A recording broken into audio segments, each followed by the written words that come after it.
તો આજે ટોની ભાઈને બધા અમે આવ્યા હતા તેજગઢ ભાષા કેન્દ્રમાં રીલ શૂટ કરવા માટે અને ફોટા પાડવા માટે. Hi guys, welcome back to my YouTube channel. તો મારું નામ છે ઉષા અને હું છું છોટાઉદેપુર જિલ્લાની એક આદિવાસી. મારી બેન મને કીધું કે આજે ટોની ભાઈ આવવાના છે તેજગઢ, તો તું ફટાફટ તૈયાર થઈ જા, આપણે પણ જવાનું છે તેજગઢ. તો મેં ફટાફટ તૈયાર થઈ ગઈ તેજગઢ જવા માટે. તો મેં ને મારી બેન નીકળી ગયા હતા ઘરેથી એક્ટિવા લઈને તેજગઢ જવા માટે. અને આ છે તેજગઢનો પુલ. તો અહીંયાનું લોકેશન બહુ મસ્ત છે, ફોટો પાડવો હોય કે પછી રીલ શૂટ કરવી હોય તો અમે લોકો આવી ગયા હતા તેજગઢ. અને તેજગઢ આવીને અમારે પહેલા જવાનું હતું અમારી ફ્રેન્ડને મળવા માટે.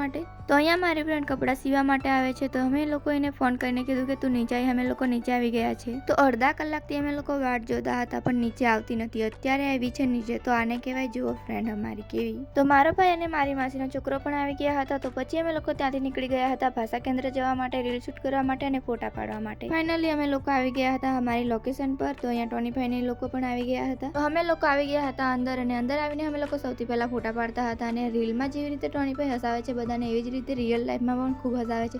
અમે લોકો ફોટા પાડતા હતા તો અમને પણ બહુ હસાવતા હતા. તો પછી અમે લોકો આવી ગયા હતા નાસ્તો કરવા માટે. અને ટોની ભાઈ અહીંયા ઠંડુ લાવ્યા હતા અને થોડોક નાસ્તો લાવ્યા હતા. તો અમે લોકો આવી ગયા પછી નાસ્તો કરવા માટે. પછી અમે લોકો નાસ્તો કરીને આવી ગયા પાછા રીલ શૂટ કરવા માટે, જ્યાં મારી બેનની રીલ શૂટ કરવાની હતી. તો મારી બેન રીલ શૂટ કરતી હતી ને અમે લોકો મસ્તી કરતા હતા. પછી મારી બેન બે ત્રણ જેવી રીલ શૂટ કરી. પછી એ લોકો કોમેડી કન્ટેન્ટ બનાવતા હતા. મેં તાર હું બકલ કર રે ત્યાર કર અને ભેલું હેલું ગોવી તેમ કર નવરી પકડ જાવ કરતી પણ જા જા બકલો પછી અમે લોકો નીકળી ગયા ઘરે જવા માટે. તો મળીએ પાછા બીજા નવા મિની બ્લોગમાં. અને વિડીયો ગમ્યો હોય તો લાઈક કરી દેજો અને મારી ચેનલને સબસ્ક્રાઇબ કરવાનું ભૂલતા ના તમે.